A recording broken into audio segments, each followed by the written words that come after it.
moment to get my notes out, Mayor. I wanted to make mention of the erosion that has recently taken place on the North Beach. Some of you may be aware that the beach has kind of suddenly eroded and a sidewalk is caved in on the North Beach, and it has exposed the water line. Those issues are currently being taken care of. The water department got out relatively quickly to secure the water line. There will be a temporary meaning a fix designed to last perhaps another 18 months on the sidewalk. We'll stabilize this sidewalk beginning this week.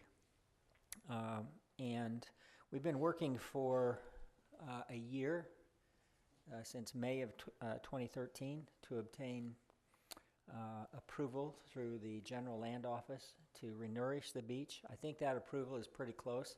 It also requires consent and approval of the Corps of Engineers, which we do not anticipate finalizing until about August of next year.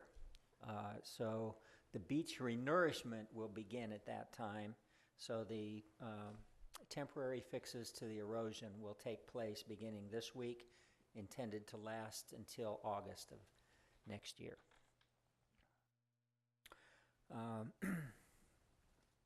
Water conservation is an issue that we are constantly concerned with.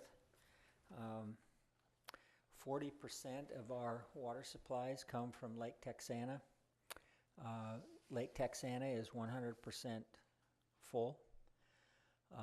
By late spring of 2015, the Mary Roads Phase 2 pipeline should be in service, which will bring another 35,000 acre-feet our direction. At the present time, our Lake Corpus Christi and Lake Choke Canyon are at 39.7% of capacity. I don't know, when you add all of that together, I don't know exactly what the total capacity is, but I'm guessing we're about 60% of total capacity. Because Lake Corpus Christi and Choke Canyon have initially were our primary resources, water resources, we have agreements and mandates for releases and conservation that take place at certain stages of those two lakes. And we are approaching the requirement for additional conservation measures. I don't know that that is a really big issue, because we have adopted a philosophy of conserving all the time. It really shouldn't be a whole lot of difference in terms of what we need to do. And I want you to think about this phrase, because I think it really applies to us. We have enough water to use. We never have enough water to waste. And so conservation really needs to be part of what we do every single day, regardless of the capacity of our reservoirs and water resources.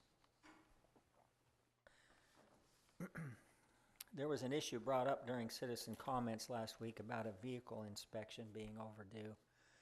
And I want to say that we always appreciate citizens advising us and telling us of things they observe. It helps us to improve our operations. We did, in fact, find a vehicle with an expired sticker, and we've taken care of that.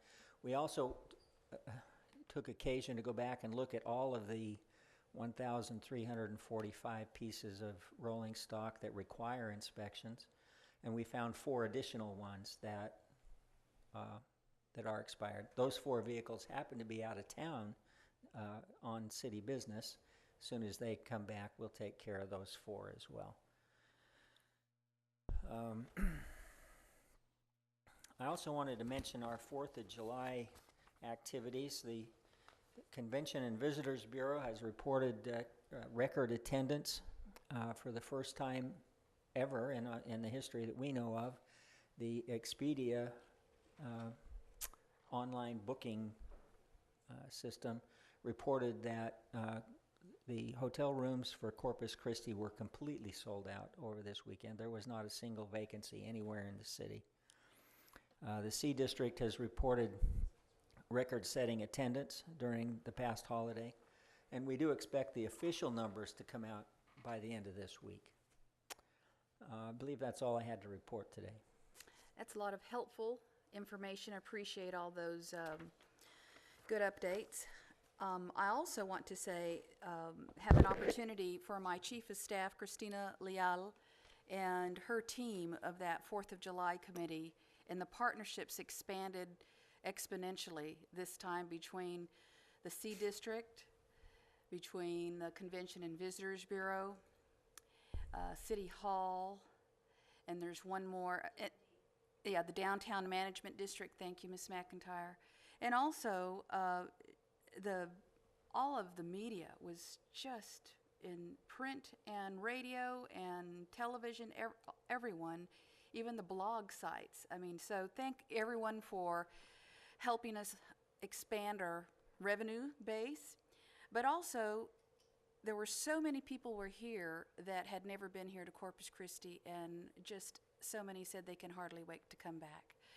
It was nice to have people have a first experience with our beautiful city. So The fireworks downtown, sponsored by HEB this year, were as good a fireworks as I've ever seen anywhere. They did a fantastic job. it was spectacular. I couldn't get over. The show was, of course, I was literally right there in the bay, right in front center. But then what was wonderful was to turn around, well, to look forward and see some down the road and go north in Port Aransas area, and then turn back behind me and see the island there fireworks. So congratulations, City of Corpus Christi. You made everyone, frankly, in our region very proud. 4th of July. Mayor, excuse me, but we also have a performance report from Sure. the code enforcement today when you're ready. You bet. I'm ready. Thank you, sir.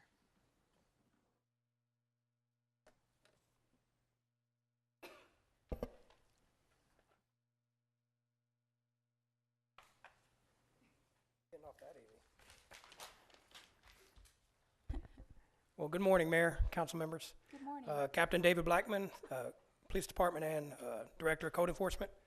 Tracy Cantus, my administrator. And I'm coming before you this morning to give you an update on our city progress report. As my wife says, I'm a little long-winded, so don't hesitate, give me the hook if you need to, sir. Mr. Olson will grab a hook. I know he will. That's what I hear. All right, before I get started, we'll give you a couple of highlights and let you know a little about what we're doing, because we are changing business. So on the surface, the stats will look a little bit different, but it is a reflection on the way we're doing things now. To start with, when I took over, we were short on code enforcement officers throughout last year and up to when I was taking over. We had 5 to 7 vacancies for compliance officers. We since resolved that. We are up to full staff. We now have 20 compliance officers. One actually is from Puerto Rico, so he's very excited to be here. So we have a very good staff, a lot of individuals that have prior code enforcement history and a little bit of law enforcement history, so we're pretty excited about that. The junk vehicles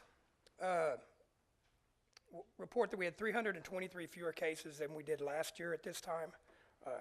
Keep in mind, the police department, we're 5 months into this. So, like I said, within this 5 months, there were some differences since taking over. One of the things I did is we're focusing more on quality instead of quantity. I think we'll all agree that just because you have numbers,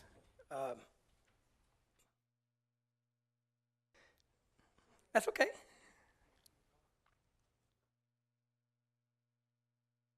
All right. So we're focusing on quality instead of quantity. I think we'll all agree that numbers, stats aren't a true reflection of how we do business. We want quality, we want good cases, and we want to educate the public. So out of that 323 fewer cases, I'd like to say that we've actually 10% of the cases resulted in vehicle removal, but 78% of them resulted in compliance by the property owners, which is incredible, which means that we're reaching these people. we have quality cases, we have good cases, and they're complying. So we're actually having to take less of these and take administrative actions like actually going on these people's property and removing their vehicles, which, you know, it's not only burdensome for them, it incurs a cost to the city for having to remove this.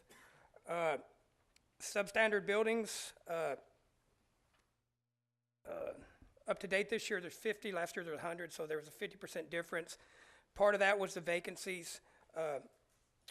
However, the ratios on the cases that we have taken, we've actually resulted in 67% demolition. So again, once again, they're good solid cases. It's not the quantity, it's the quality of the work.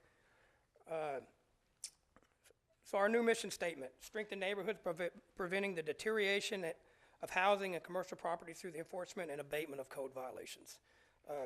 Very strong mission, and one that we're very much dedicated to. One of the things we added when the police department took over was to educate the public about property maintenance to keep up the community free from public health and safety risk, and to begin tracking some measures to see how we're doing with that. My philosophy for that is we have 20 code enforcement officers. It wouldn't matter if we had 200 code enforcement officers.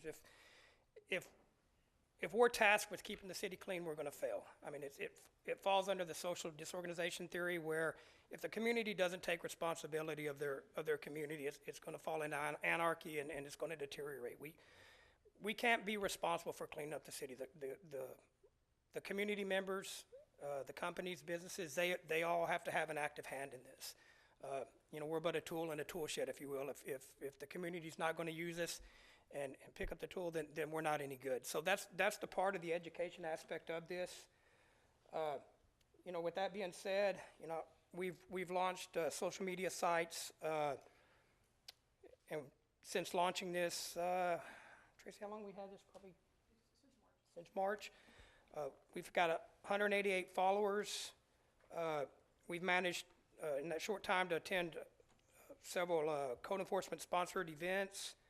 We've reached 2,537 people on our social media sites, and created a Facebook page for code enforcement. And as of date, we have 96 followers, but we're reaching out through some of the other sites and doing blasts to try to get some new people onto that site. You know, because for every one person we reach, they have all they have to do is share it. So the message is that we're trying to get this out. So once people see this site, that they'll take some ownership in their community and reduce this social disorganization. Because on that site, there's simple things. Not only we put in the most common code violations, but also what people can do to take ownership in their neighborhoods, and that type of thing. I think the only other thing that on the stats, last year was 636 citations up to date. We've written 878 citations, and once again, that although these numbers are up from last year, they're quality citations. They're ones that were issued because we couldn't get compliance from these property owners or you know, people that own these vehicles, that type of thing. You know, and lastly, and I've spoken this before, is some of the things we hadn't done in the past that we are doing now is the use of administrative remedies, such as Chapter 54 abatements, where we're actually, some of these problems that have been there for years, a couple of them out in Flower Bluff and a couple over on the southwest side, that we've gone on in you know, a matter of a couple of weeks and gotten orders from a judge and went on and cleared these properties, and because we didn't get compliance. And in the past, those properties sat there. This is not happening anymore. We are very diligent, and we are using these remedies. So that's my report. I'll take any questions y'all may have. Ms. McIntyre?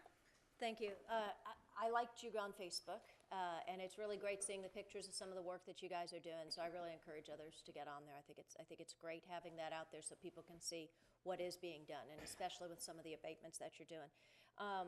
The average number of days to resolve cases is what a phenomenal difference from last year. Yes. When we get down to that, that's fabulous.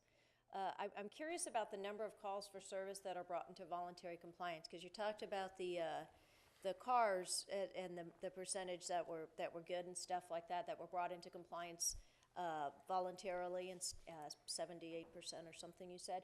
But the number of calls in general is pretty low.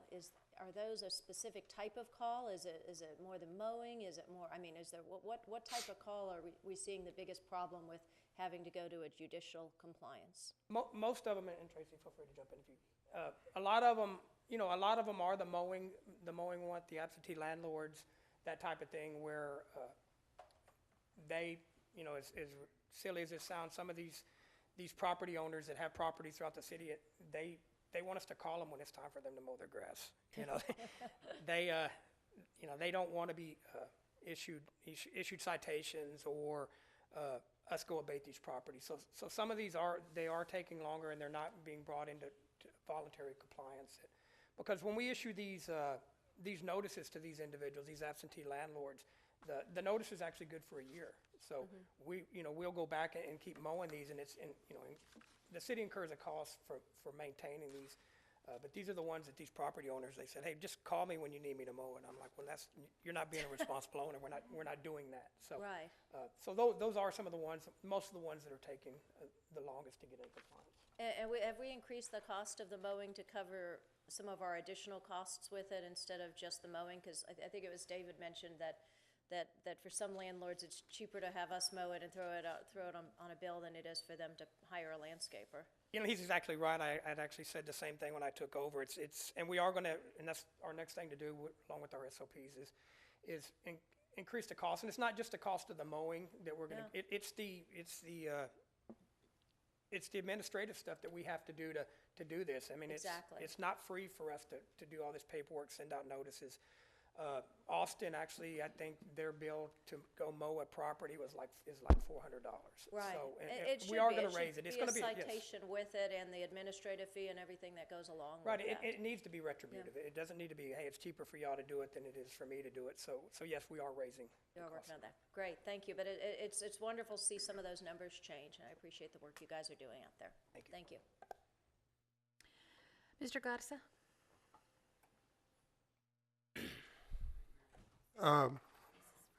Great report, thank you. One of the things that I think about when we talk in terms of code enforcement and ordinances is trying to get a better finished product. We want to see a cleaner community. I see that we're falling behind on the solid waste pickup, the brush, and the bulk item pickup. It seems to me like in Area 9, just driving around Saxon Heights, some of the areas of the west side, we seem to be. And I know previously when we had a storm or something and we fell behind, we'd contract some of that out. There's a certain budget I'm sure Lawrence has based how he can handle. I'm just wondering if some of the work that we're doing in code enforcement is not pushing and cleaning up some of the stuff in lots and putting it out in front of the street and the curb. And it's actually, I mean, it's great that we're cleaning the lots up or the properties up. But if we don't stay caught up with solid waste, we're actually worsening the problem, or at least the visibility of the problem, than if we plan for. It's kind of like pushing a clog down the pipe. I mean, if you don't clear it out, you're still gonna have a problem. And you're exactly right. And I don't know how much of that is the result of our efforts, because the ones that I'm seeing, it's during set out, and that these individuals, when it becomes set out, and I don't know if we don't do as many set outs this year as have we done in the previous years. I don't think we've done any less, but for some reason they're setting out more stuff, and I've noticed the same thing, is that there's stuff piled up everywhere, and so I'm wondering if and we haven't even begun to broach it yet, but we, through some of the grant monies like CDBG and some of that other stuff, if we can do extra pickups in some of these areas that are the most blighted. So that is, I've noticed the same thing, and I've kind of kicked it around to see what we can do about it. Yeah, we just have to figure out what the impact's gonna be of some of the actions that we're taking in order to actually. Right, and I don't think prove our an issue. actions We're is not doing pushing it. another problem It's further. just they're putting out a lot of stuff. But the question is, how do we get it cleaned up quicker? So I don't know. Like I said, I don't know if we can use CDBG money to do extra pickups in these blighted areas. But I have noticed it, and we're looking for a solution. In my driving around, I've also noticed some houses that are being remodeled and reconstructed because of the fact that the rental market's so good. Right. There's demand for housing. People are doing, even in some of the blighted areas, they're remodeling some of the houses that may have had vacant for a while and stuff, and that's creating piles That's correct. piles of trash in front of some of those areas.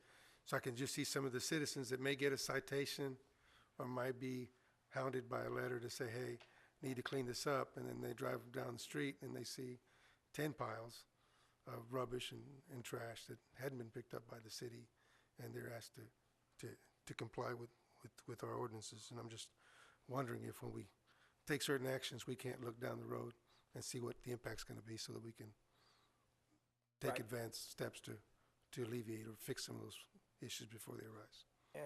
And you're absolutely right. I've often wondered at some of the landfill fees and stuff, is it more expensive for us to pick this stuff up than it is just to allow the people to take it to the landfill?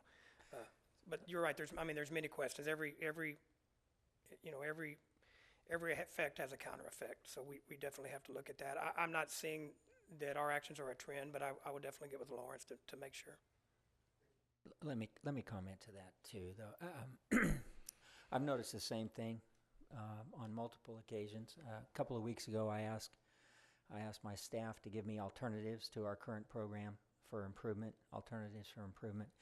I expect to get those by the end of this week, actually.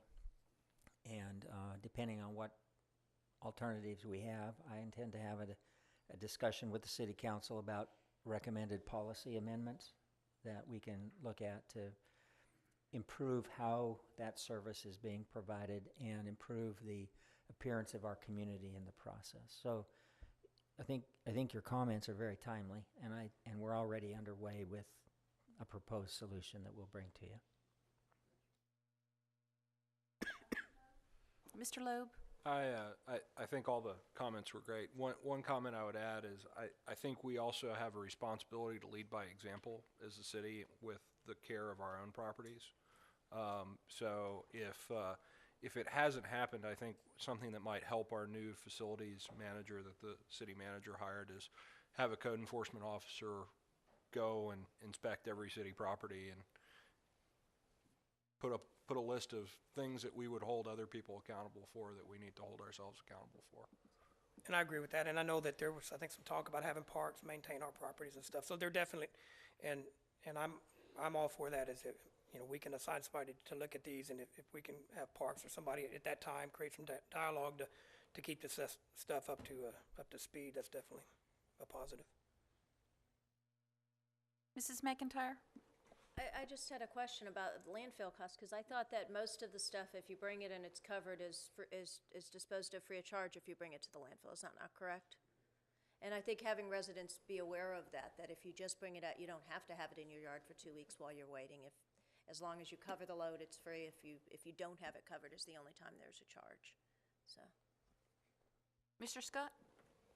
I got a call last week, forgot to follow up with until David made the comment about other governmental entities. Was a concern about the old courthouse, and I don't know if that's the commissioners here. I don't know if that's a Nueces County or if it's in private hands, but somebody was driving out of town and said we had 4th of July weekend, a lot of people coming in. That's the first thing they're going to see is the high weeds now.